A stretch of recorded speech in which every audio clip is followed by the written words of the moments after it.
এ আল্লাহ এদিকে এদিকে এইদিকে এই এটা আসে না ও এই জায়গা থেকে দোস্ত হাতি কাকা ভাইরাল করে দেব সবাই খেলে এসে কাকা খুঁজবি অত প্যারা লাউটা। আসসালামু আলাইকুম, কেমন আছেন সবাই? হুট করেই প্ল্যান করা হয় যে আমরা নওগাঁ হাসাইখালি বিলে ঘুরতে যাব। আর ঘুরতে যাওয়ার জন্য আমরা ট্রেনটাই বেছে নেই, কারণ ট্রেনে অনেক মজা হয়। আর এখানেই ছিল সেই দিন ট্রেনের অবরোধ, কারণ আপনারা সবাই জানেন বিগত কয়েকদিন আগে একটা অ্যাক্সিডেন্টের জন্য রেল ট্রেন নিয়ে অবরোধ সৃষ্টি হয়। আর সেই দিনই আপনার অবরোধটা হয়, আর আমাদের ইন্টারভিউটাও সেই দিন পড়ে যায়। তো ট্রেনে যাওয়ার মজা আছে, আবার কষ্টও আছে। অনেক ঠেলাঠেলির পরে আমরা ট্রেনে উঠে পড়ি, কিন্তু ট্রেনে ওঠার পরে আমাদের সাথে খুবই বাজে একটা ঘটনা ঘটে, যেটা আসলেই খুব দুঃখজনক। সেটা আমি গত ভিডিওতে আপনাদের সাথে শেয়ার করেছি।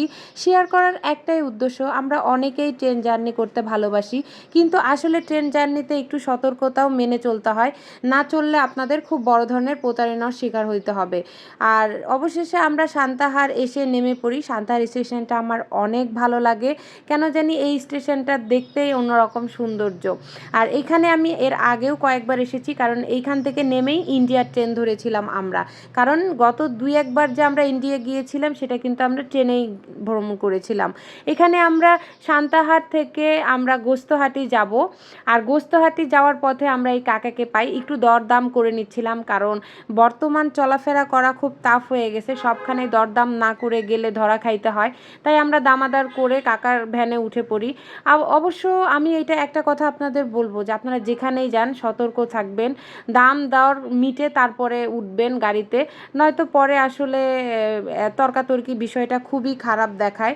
তো আমরা যেহেতু বর্ষার দিনে ঘুরতে বের হয়েছি, একটু পরপর বৃষ্টি হচ্ছিল, আর বৃষ্টিতে আমরা ভিজে যাচ্ছিলাম। এমনিতে ভিজলে সমস্যা নাই, কারণ আমার সাথে যেহেতু আমার ছোট বাচ্চা ছিল, বৃষ্টিতে ভিজলে সমস্যা ওর একটুতেই ঠান্ডা জ্বর লেগে যায়। তাই আমরা একটু বৃষ্টি থামার জন্য অপেক্ষা করতেছিলাম যে বৃষ্টি থামলে আমরা আবার উঠব।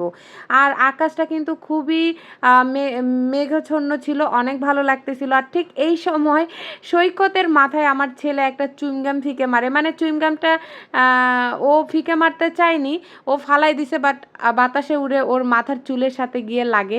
এইখানে আমরা অনেক হাসাহাসি করতেছিলাম, ওর চুল থেকে চুইংগামটা ছাড়ানোর চেষ্টা করতেছিলাম, কারণ একবার চুইংগাম মাথায় লেগে গেলে চুল সহ উঠে আসে। এটা আসলে খুবই দুঃখজনক, কিন্তু কি করব, ছোট মানুষ, ওর মাথায় দিয়ে দিছে। তো এইটা আমি ওর মাথা থেকে ছুটানোর চেষ্টা করতেছিলাম, অনেকটা প্রায় ছুটাই ফেলছিলাম, কিন্তু বাকিটা আসলে তেল না দিলে উঠবে না। পরবর্তীতে ওর মাথায় তেল দিয়ে এই চুইংগামটা উঠান লাগছে।